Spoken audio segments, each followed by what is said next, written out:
the word why engenders automatic defensiveness. So if I say, why did you wear that sweater today? Your brain immediately has to justify, oh, well, I wore it because it's cold or because I like this color, whatever. It doesn't matter. The damage is already done. Okay. So if you can reframe the question to use what, how, when, it doesn't matter. Instead of saying, why are you here today? That's an automatic, I must be defensive. I must explain to you why I'm here. I must justify my presence.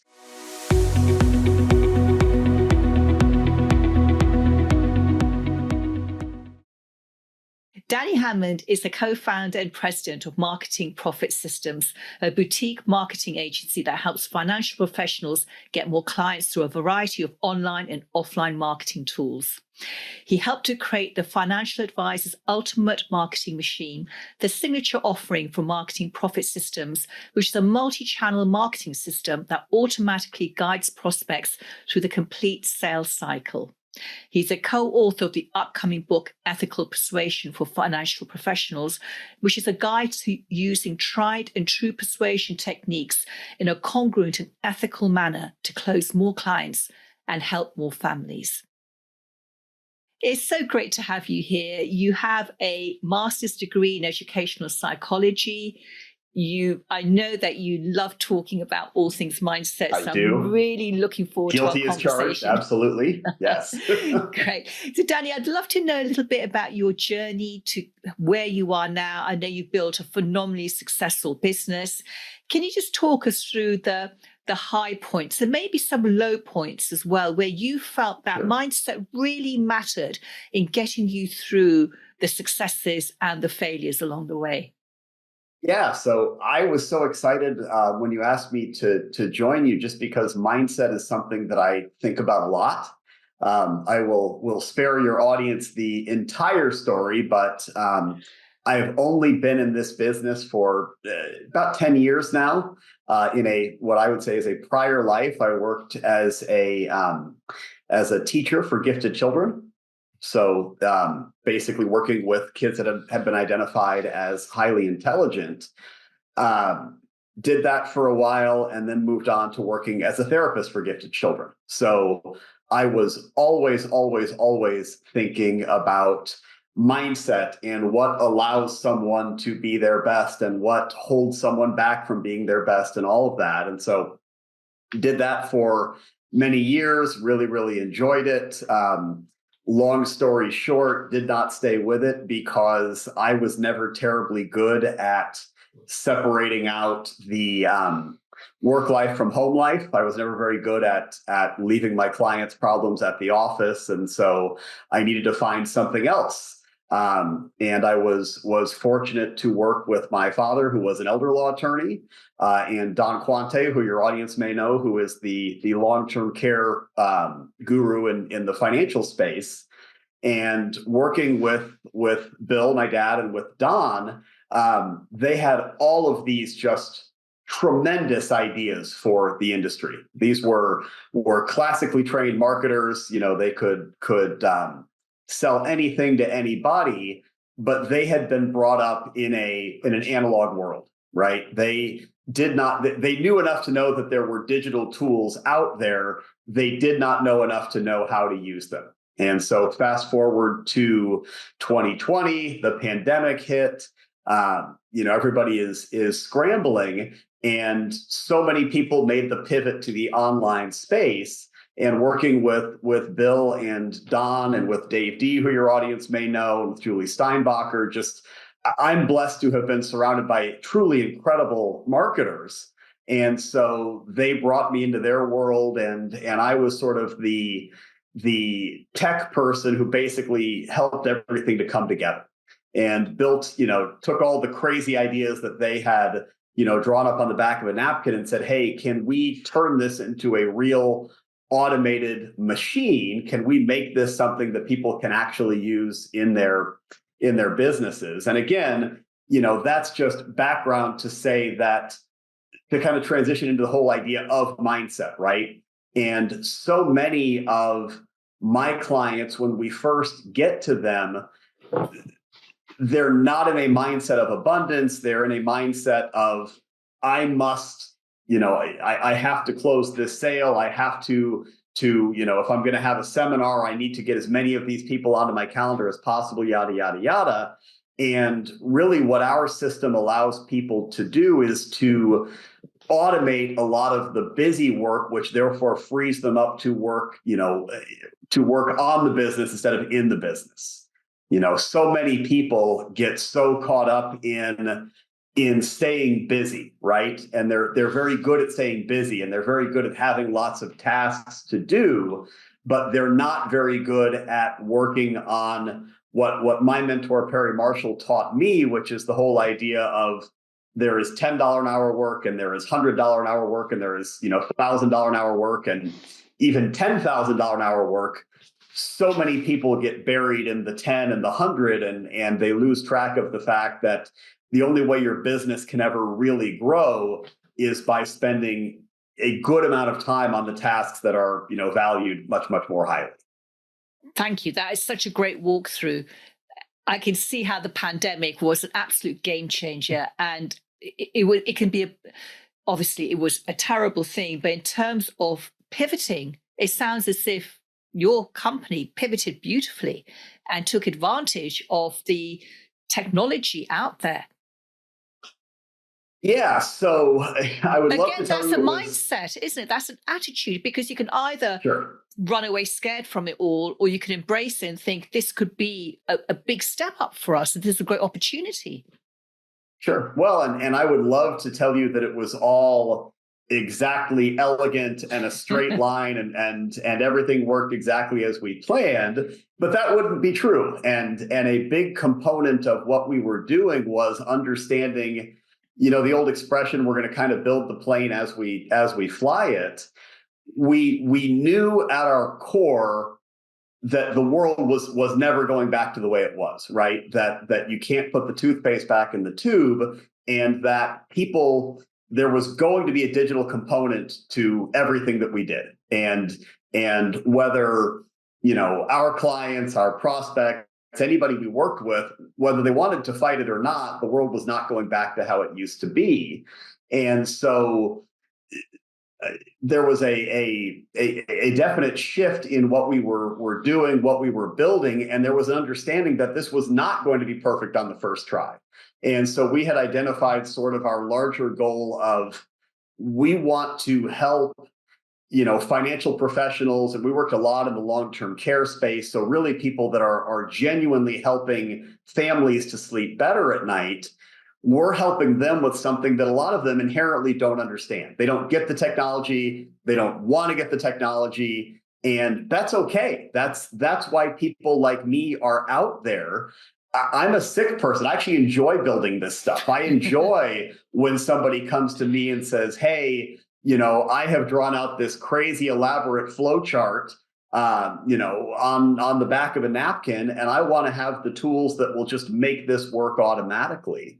So that's what happened when I started to work with Bill and Don and Dave and Julie.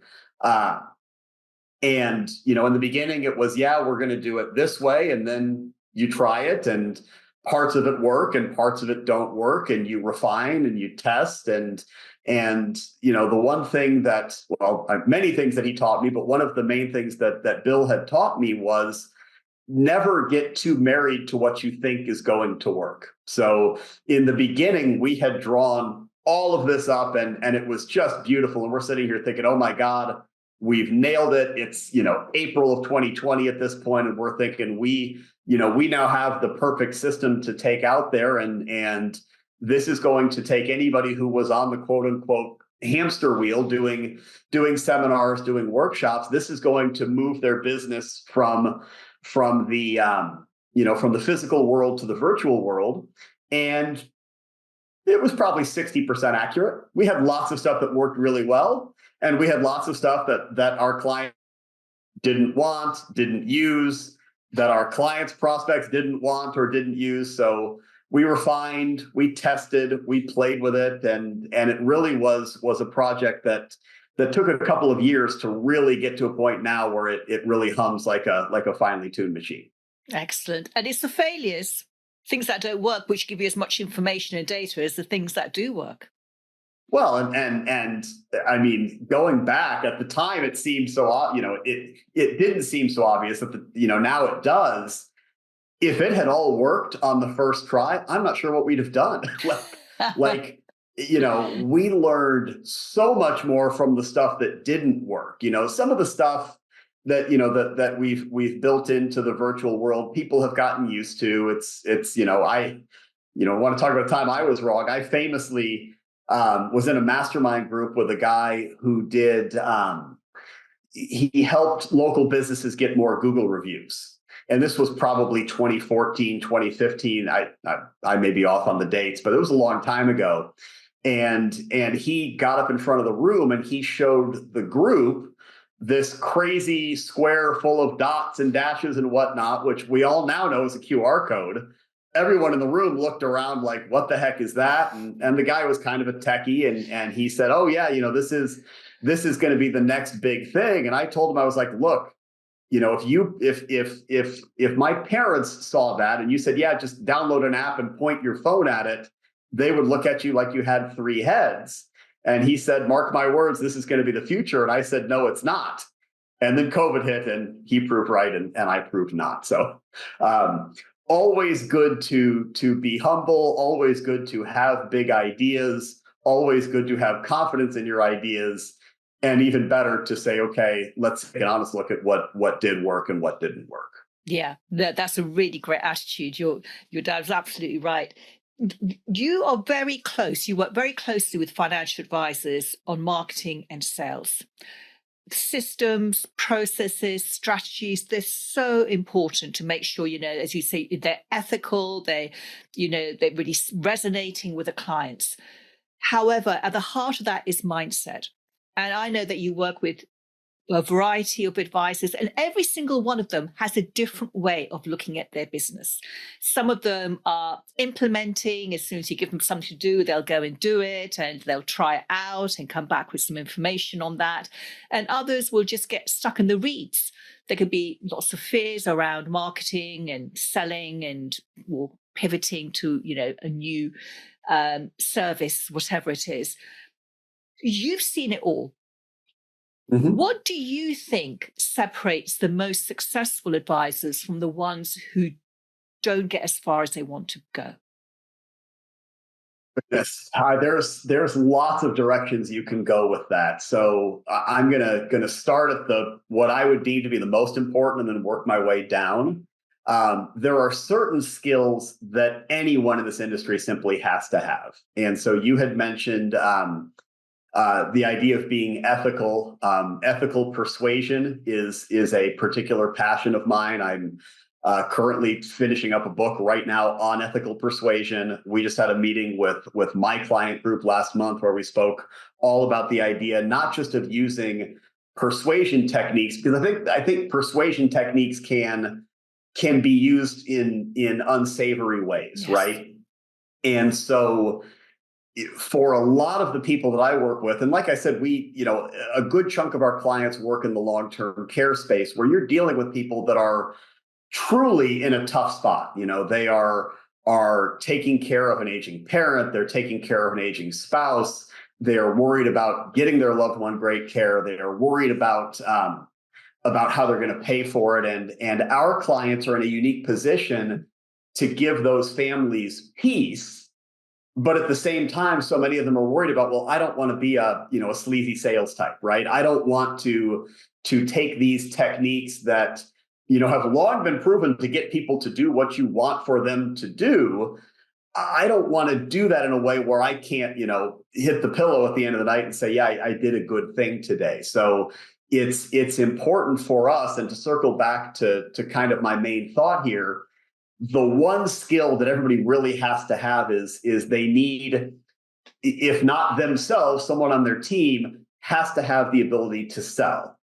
And the way, and I have always conceived of this in a very specific way that I don't know that most people think of. But like I mentioned in the past, I was a therapist. I worked with children, but in my training, I worked with everybody. I worked with adults. I worked with prison population. I worked with married couples. In therapy, we talk about the EAT model. It stands for expertness, attractiveness, and trustworthiness. So expertness, meaning the person that's sitting across the table from you, they have to believe that you have the solution to whatever their issue is, right? If you are a doctor, they have to believe in your ability to go in and find the problem and fix it. If you're a therapist, they have to believe in your ability to diagnose what's wrong and come up with the proper guidance, okay? In the financial space, no different. There is an assumed that you have the tools and the techniques and the items in your toolbox where if you say, hey, we are trying to solve for this person's issue, concern, worry, whatever, that you possess the actual technical knowledge to implement that. So that's step one, okay? Attractiveness, and I don't mean how pretty you are, I mean that you have a solution that is attractive to the person who is in the room with you, the person that you are attempting to make the sale to. So that's a spot where you really need to develop rapport with the person that you're talking with. You're not just, if I step back a second, so many advisors fall victim to the idea of the old saying, if all I have is a hammer, all I see is a nail. They don't stop and listen to what the person really wants. They're thinking in terms of these are the tools that I have, and therefore this is what I can offer. And so to really genuinely, actively listen and to ask open-ended questions and to be willing to hear the answers, the person will tell you, I talked with my clients about this on the ethical persuasion training last month. They'll tell you exactly what it is that they're looking for, and typically very early in the conversation. I am worried about mom. I am worried about dad. I am worried about, I'm worried about my inheritance. I'm worried about the money. I'm worried about their nurse. I'm worried about, leaving a legacy to my children, whatever. Once you have identified what it is that is their number one genuine largest concern, then you can come back with a solution that is attractive to them. And that is step two in kind of the three-legged stool. And then finally, you need to be trustworthy. And to me, that comes through in a vibe, right? Like somebody can tell, if they have the sleazy car salesman, they kind of get the heebie-jeebies because this person was not comfortable to work with. They felt like they were being pushed. They felt like they were being unfairly steered, whatever. The person needs to feel like you're someone that they can trust. And so these were things in therapy. That was always our goal, was to follow all three legs of that stool. But the same thing works for advisors or anyone who's in a position of trying to sell to someone and trying to do so ethically. You want to meet them in all three of those places. And when you've done that, you've achieved true rapport. And when you have true rapport, selling comes naturally.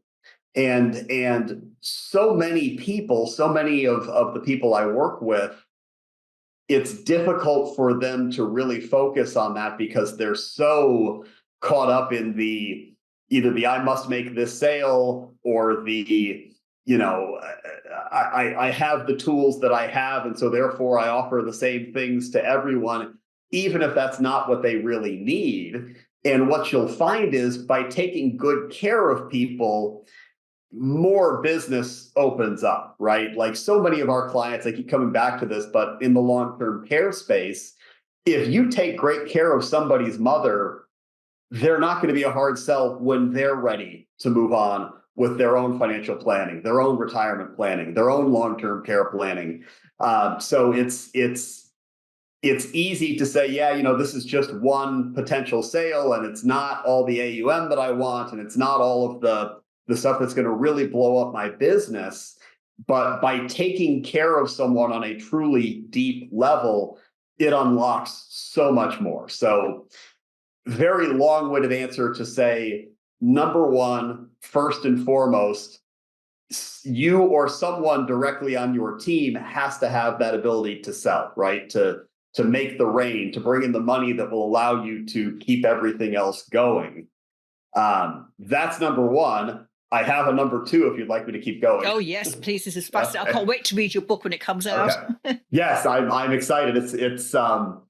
It was one of those things we started before COVID, got about 80% of the way through, and then the world, kind of went crazy and got back into it in the last few months, and it's been a pleasure to get it all finished up. So anyways, so assuming you have the ability to sell, or assuming you're working on the ability to sell, at that point, then the other thing that I see, and so often I work with, smaller boutique type firms where, they don't have a huge staff.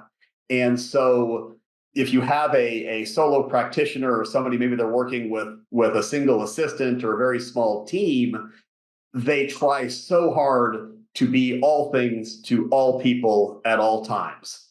And so there's a couple different ways that I have found really, really valuable in my own life to tackle that. So I am a big believer in a psych assessment called the Kolbe.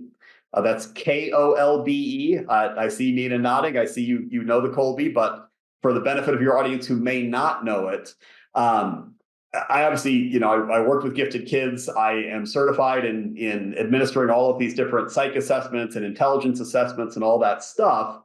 The Kolbe is interesting because it's not about intelligence. You cannot score better or worse on the Kolbe. You simply score differently, right?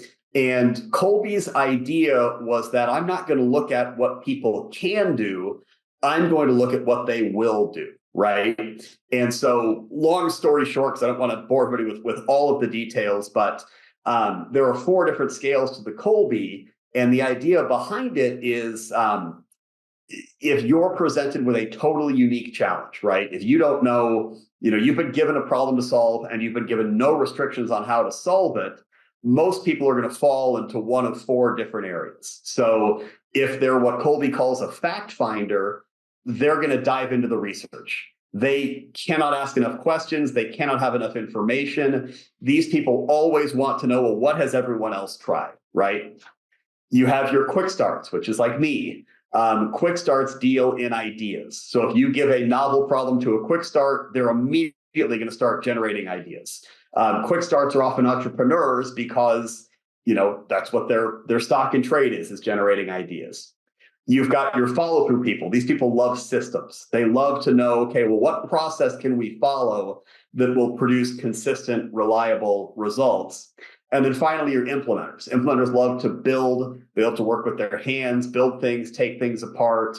You can see that in small children, the ones who take their toys and immediately want to see how the darn thing works, right? So that's the Kolbe, and where I think the Kolbe is so valuable, and there's tons of resources out there on it. But what I really love about the Kolbe is by knowing your own Kolbe and what you're willing to do, it allows you to hire help who will totally embrace the things that do not fit into your wheelhouse. So I'm a quick start fact finder. I don't want to work on the systems. I don't want to build things. I don't want to take things apart. There are people who will love to do that stuff all day long, right? Like IKEA furniture is my nightmare.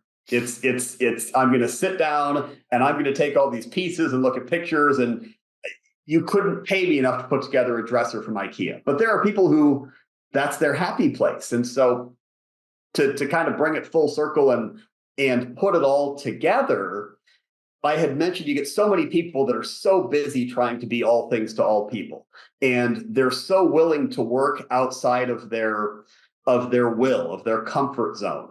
And does not say you can't do it. I could put together IKEA furniture. I could work on the system, but it will drain my energy. Whereas working on ideas, working on research, that's the stuff that will give me energy. And so I just think it's immensely important, if you have a solo practice or a small practice, find someone who complements you, complement with an E, someone who fits into that missing space, who will absolutely run with the stuff that you don't want to do. That can be immensely valuable.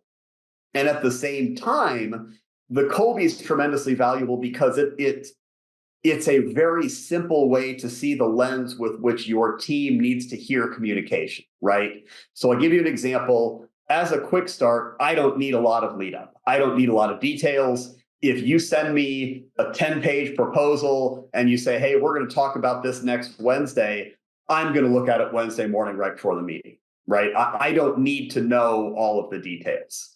Nothing wrong with that, nothing right with that. That's just simply where my natural will is. Now, my second in command is a fact finder follow through. She wants all the information. She wants all the systems. I cannot and should not sneak attack her. I should not tell her 30 seconds before a call, hey, I want to talk about this, and this, right? Because she has not had time to organize her thoughts. She's not had time to figure out how that fits into the system. So we each know if she's working with me, just send the bullet points. I don't want a 10-page paper. I want the high-level ideas. If I'm working with her, I need to give her sufficient time to be able to do her own research and to be able to figure out, okay, how does this work? And that's how I get the most out of her. That's how she'll get the most out of me. That's one very simple example. But because the Colby is such a simple test, it's not like you're trying to keep track of 38 different scales. It's very easy to know, okay, for the people on my team, so-and-so is a big time fact finder. I need to make sure when I meet with him that I never sneak attack him, that I always give him the information in advance so he can prep his notes and he can feel comfortable coming into the meeting. And they all know dealing with me, there's no need to send all the details because I don't care. I want to see the top level picture. And there's tremendous value in both. That would be a great test to give to prospects who become clients, because some of them will want high level information. Some of them will all the data that goes with it. And you could really customize the information in a way that the clients can absorb it best. However, if you have a couple, one of them may love all the information and the other one may just want the bullet points. So you're right. I do believe that listening is a really big overlooked skill. We seem to have forgotten 100%. All about it in our society. And I remember I had a client, an advisor, and we used to do role play on his sales. And he used to just blast me with information. And I said, you lost me such a long time ago. Ask me questions. Listen. You don't have to do hardly any talking. And to him, it was just a 180-degree turnaround. He never even thought of that. So I don't know how we've managed to, raise a generation who don't really know how to listen. And we need to really start listening, don't we? Well, and I will lean on the therapy example again. Most people, if they're not in the know, they assume that therapists give advice, right? Like I remember the first day of graduate school and they ask, okay, well, what made you choose this career path? Why is this something that you want to do? And probably 60% of the room said, well, I'm the one my friends come to for advice. I'm a great giver of advice. And the teacher basically said, yeah, okay, that's not what we do here. And real, genuine therapy is much, much, much more about listening. And we did an exercise, it was early, it was in the first week of the program where, and you can speak better to how this is in Europe, maybe people say maybe they're not. In America, we hate silence, right? We get so uncomfortable with silence. We're the same. Silence is an incredibly powerful tool, but we are in such a hurry to erase silence because it's uncomfortable. And so we did an exercise. This is not a difficult exercise. Anybody can do this. You can practice this with your staff, your spouse, your kids, whoever, where we just had to sit there and just look at each other and we weren't allowed to talk. And you had to get comfortable with the idea of just being silent. And just a little bit of silence, basically the way they talked to us was whoever speaks first loses, right? And as the therapist, you want your client to speak first. In an ideal world, you're speaking less than 10% of the time. In a sales context, it's probably not 10% of the time, but it's probably less than 20 or 25. And there is immense power in asking an open-ended question and then just listening. And so many people, and I don't want to pick on the men. I am a man, so I will pick on myself, but men tend to be problem solvers by nature. They love to have a problem and be able to fix said problem. So, the classic couples therapy example, couple comes in, married couple, they sit on your couch, and, the therapist says, what brings you in today? And you get some form of, John never buys me flowers anymore. Okay. And what John hears is, oh, I need to get her flowers. Okay. What Jane is saying is, oh, no. We're way past, we're way beyond the you need to buy me flowers. What Jane is saying is, if our relationship were stronger, you would already know that I'm upset, I'm unfulfilled, whatever. But what the man hears is exactly what he was told, which is, I need flowers, I need a date night, I need you to do the dishes, whatever, right? So it's the same thing in sales, where, especially if you've got a married couple, so often the male will dominate the conversation because he wants to solve the problem. And so often the female is sitting there saying, well, I want to be heard, but I need to be heard in a different way. I need to be heard in terms of not just what I'm saying, but in what I mean as well. And so often, especially with male financial advisors, they don't get it. They don't understand that one of the spouses is feeling marginalized because in the context of the meeting, the husband has come in and said, well, we're worried about this. We're worried about leaving money for the kids, or we're worried about dad's care costs, or whatever. The problem doesn't matter. What matters is building that bond with both sides of the relationship. And that's where it is immensely powerful to be willing to have some silence in the room and to ask that open-ended question. The famous therapist question that I'm sure everyone listening to this has heard, which is, if you could wave a magic wand, what would it do? What one thing would it solve? What one problem would go away? Whatever. That's an immensely powerful question to ask to both sides of a married couple. And I'll give you one more bonus tip on top of that, again, from therapy, because I think it's relevant. A therapist will never, ever, ever say why. They will always find a different way to frame the question. And the reason for that is very simple. When I use the word why, the person I'm conversing with, their brain has immediately gone to a place of defensiveness. The word why engenders automatic defensiveness. So if I say, why did you wear that sweater today? Your brain immediately has to justify, oh, well, I wore it because it's cold, or because I like this color, whatever. It doesn't matter. The damage is already done. Okay. So if you can reframe the question to use what, how, when, it doesn't matter. Instead of saying, why are you here today? That's an automatic, I must be defensive. I must explain to you why I'm here. I must justify my presence. If I say, what brings you in today? I'm getting the exact same information, but I'm doing it in a non-hostile fashion. Okay. So the word why in a sales context is an easy thing to eliminate. And it's a powerful thing to eliminate because it takes away some of that. If you're trying to sell to someone, the last thing you want is for them to be feeling like, oh my God, I must justify myself to this person. You don't want to say, well, why did you invest in that stock? Why did you work with that financial advisor? Why do you want to retire to Florida? Whatever.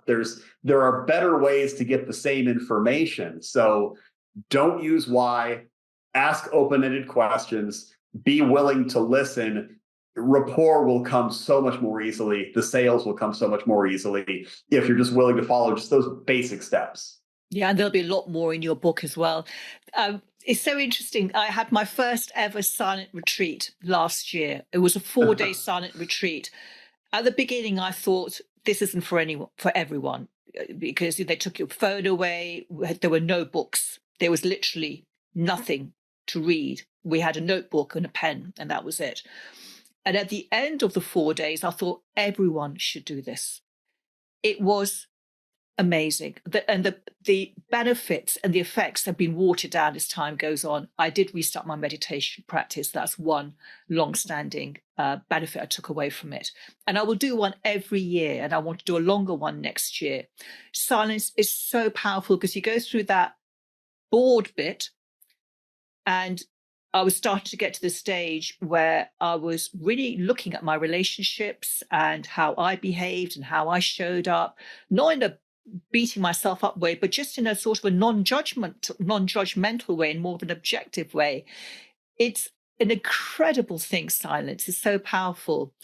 The other thing I wanted to say is I heard this the other day, and I thought this is amazing. The guy was saying to the person he was speaking to, don't answer the question I've asked. Tell me what I need. So don't just listen to my words, but try and figure out what I really need. Even if I don't know what it is, I want you to try and figure that out. It's amazing. People really want to be heard, don't they? Oh, 100%, 100%. And I could not agree more on the getting away from our phones, on the whether it's as intense or a silent retreat or something as simple as meditation. And it's just so hard for people to do. And I don't know exactly what it is that makes it so difficult for people to do. But gosh, I worked with an attorney many years ago, and he was in my office, and he had his iPhone, and it was sitting on the table in front of us, and we're just talking. And the thing is just pinging every 30, 40 seconds. And I stopped and I said, Anthony, does your phone do that all the time? And he's like, what do you mean? And I'm like, it's ringing, like it's pinging constantly. And he says, oh yeah, it's just my email. And I said, is that like how it is in client meetings and prospect meetings? Well, I hadn't really thought about it. I don't really notice it anymore. And it's like, I promise you, the people you're meeting with are noticing it. Like, it is not the worst thing in the world to not pick up your phone every 37 seconds, right? Like, there are all kinds of tools. And I have tried, I'll admit, I have tried and failed to go the dumb phone route. But there are so many tools built into an iPhone or an Android phone to help you be on your phone less, to minimize the notifications, to go silent when you're at work or between certain hours or whatever. A real simple modification that I made in my own life was I keep my phone out of arm's reach at my desk, which means I cannot pick it up for a quick dopamine hit just because I want to check a sports score or Reddit or whatever. I have to intentionally move my chair and physically go and reach for it. I've set it up so that the only notifications I get are phone calls and text messages. So, if someone is trying to get a hold of me, it's not ringing because I got an email. It's not ringing because, somebody scored a goal in the soccer game or whatever. So, so all of that is a long-winded way of saying, for me, and Perry Marshall is a big believer in this as well. So he'll call it Renaissance time. And he'll basically say, every day begins with Renaissance time. You begin your day analog. So you do not wake up and check your phone immediately. And this can be whenever you're fresh. For me, it's the morning.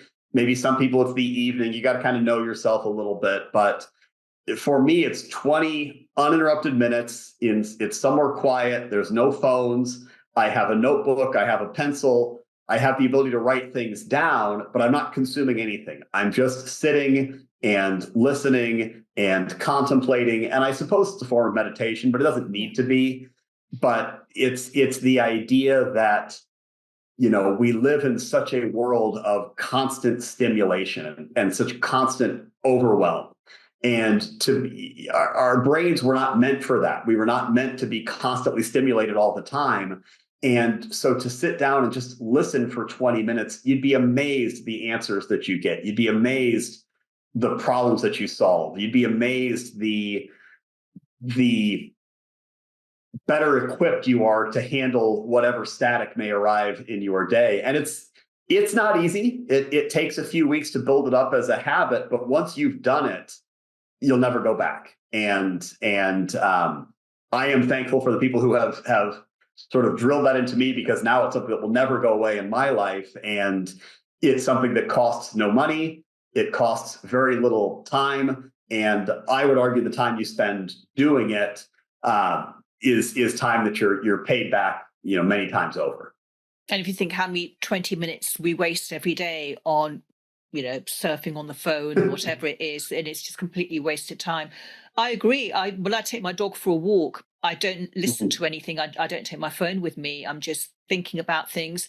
I think we're so used to the 24/7 bombardment and ability to go on our phones that it's become normal to carry the phone with you everywhere you go. If you're walking upstairs, you take it with you. If you take it, go downstairs, in the garden or whatever. And I also think that some people don't want to be left alone with their thoughts because they're kind of scared of the silence and what's going to come up in their thinking. So the constant stimulation and distraction is very welcome, but we will pay a price for it somewhere down the road. Sure. Yeah, no, there's a thousand different ways to meditate. What I was always taught by my business coach is you're going to sit there quietly. You can have a mantra, you cannot have a mantra, it doesn't matter, but your brain is never going to turn off. You're just not going to get there. The thoughts will always come. And so the art is in learning to acknowledge the thought, accept that you had the thought, and to look at it totally without any judgment whatsoever. And it may be something as relevant as, I'm really mad at my spouse because, they didn't do the dishes last night, to something as irrelevant as, I wonder what that kid who I went to second grade with is doing now, right? Like it doesn't matter, but there's great peace and great comfort in learning the skill of just acknowledging those thoughts that come in. And sometimes they are world changing. Sometimes you think, oh my goodness, I have this game-changing idea that is going to elevate my business or elevate my marriage or elevate my relationship with my family or whatever. Sometimes it's as silly as, maybe I should take more walks. Maybe I should, exercise, whatever. It doesn't matter, but it's a skill like anything else. Nobody would expect you to go from the couch to running a marathon in one day. Meditation is the same darn thing. In the beginning, it's uncomfortable. It's unpleasant. It's awkward to sit there and just be with your thoughts when at any given moment, if I was not meditating, I could pick up my phone and I could distract myself. I could pull up an article on Reddit. I could pull up Google News, like whatever. It's an art and a science and a practice to getting comfortable with just being alone with your thoughts. And I find it immensely helpful. It sounds like you do as well. So. Yes, it's something that I would never give up now. Danny, what would you say is the biggest lesson that life has taught you so far?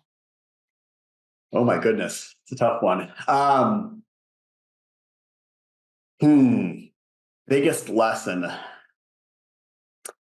I don't want to say anything terribly, terribly cliche. I mean, the first thing that popped into my head is life is short. Don't be afraid. Don't get caught up in fearful things. That's a biggie. That's a huge one. And I think that would apply to many people who are listening in. Tell us more about that. Yeah, it's an easy one to talk about, obviously, because lots of people are afraid of lots of things. And fear can take many forms. Fear can be, I am physically afraid of getting on an airplane. Fear can also be, I am afraid of sounding silly on Zoom, on a podcast, in a meeting, whatever.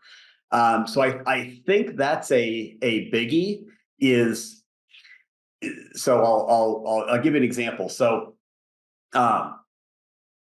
when you think about phobias and what people are afraid of, the way that phobias develop is because something makes you anxious. So maybe you're afraid of flying, public speaking, dogs, spiders, whatever. For me, snakes. Right. Okay. So snakes, perfect example, right? Snakes are creepy. They're slithery. Nobody wants to think about them, talk about them, whatever. Okay. So if you know that on your walk home from the store that there's, that you saw a snake in the neighbor's yard, maybe you cross the street to avoid the snake, right? I sure would. And so, right. And so you had some anxiety welled up because you thought, oh my God, I saw a snake there last week and I don't want to deal with that right now. And so, I'm going to cross the street and I'm going to walk away from where I knew this danger spot was. And so what happens is your mind thinks, okay, well, I had all of this anxiety. I was completely on edge. And by taking this action, the anxiety went away and that feels good.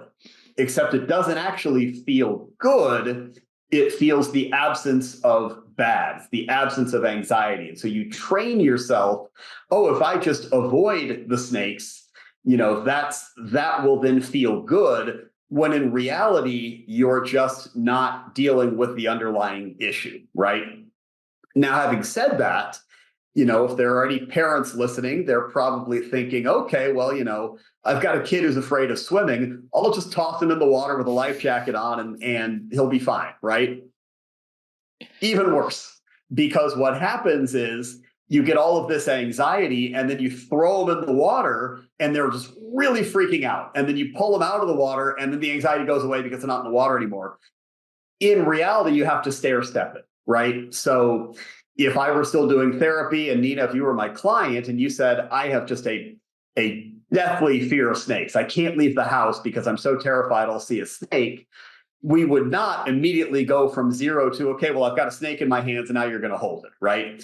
You step your way up. So in the beginning, we agree on what a plan's going to be. So in the beginning, we might just talk about snakes. And then maybe we will have a picture of a snake that you look at. And then maybe we will, and maybe this is a bad example, I don't want you to get anxious, but I'm feeling a little bit. Right. And so we'll blow through it real quickly. So you step your way up. So then maybe we bring a snake in, but it's in a cage in the corner of the room. And then maybe the cage moves a little closer. And then I'm at the door. Right. And the idea is the anxiety doesn't go away. You get comfortable with the anxiety at each new step. And it's too much to go 0 to 10. Nobody would ever expect to do that. But you basically say, okay, well, I'm uncomfortable, but what's a level of discomfort I could deal with? Could we talk about it for 5 minutes? Sure, we could do that, right? So it's the same, hopefully people see the connection where if there are things that make you anxious or things that you are afraid of, it is not about making the anxiety go away. It's about getting comfortable at each new step up. And then eventually, once you do that, you think, well, what was I ever afraid of to begin with? But you're training yourself that, if I am, so great example for this podcast, a lot of people are out there doing seminars, for example. Maybe they're afraid of public speaking. Okay, that's a number one. It's up there with flying on the list of things that people do not want to do. So it's not about going 0 to 100 and going from I'm going to never speak in public to I'm going to speak in front of 1,000 people. It's about practicing and getting comfortable at each little step up. So maybe in the beginning, you simply, have a conversation with your spouse about it. And then maybe after that, you think, okay, I'm going to, dress as though I'm going to speak in public and I'm going to stand in front of the mirror and I'm going to visualize myself for 3 minutes talking to a group. And you work your way up. And you train yourself, you breathe, and you practice getting comfortable with just this new level of anxiety. And what you'll find is as you step your way through, eventually it's like it was never a problem to begin with, but the mind wants to deal with it in small, manageable chunks. It does not want to be thrown into the pool, kicking and screaming just to say, how do I get out of here? The whole full-blown exposure, it just starts to make you more anxious, not less. So, the main take home there is do not go from 0 to 100. Do not feel bad when you do that and don't get there. it's like little lifestyle changes, right? It's like having a diet. Like so many people, they go from 0 to 100. I'm gonna cut out meat altogether or whatever. It doesn't work. You've got to go little steps for most people. It's slowly stretching your comfort zone, isn't it? And, Sure. and feeling you're in control of the process. Danny, this has been absolutely fascinating. I could talk to you for so much longer. Thank you. How can any advisors who are listening, how can they find out more about you and the tremendous work you're doing? Sure, yeah. So our website is marketingprofitsystems.com with an S. My email is dhammond, so D as in Danny, Hammond, Hammond, at marketingprofitsystems.com. Like I mentioned, the Ethical Persuasion book should be coming out here shortly, hopefully by the time this podcast is out. So we'll send us a link and then we'll put a link onto the podcast.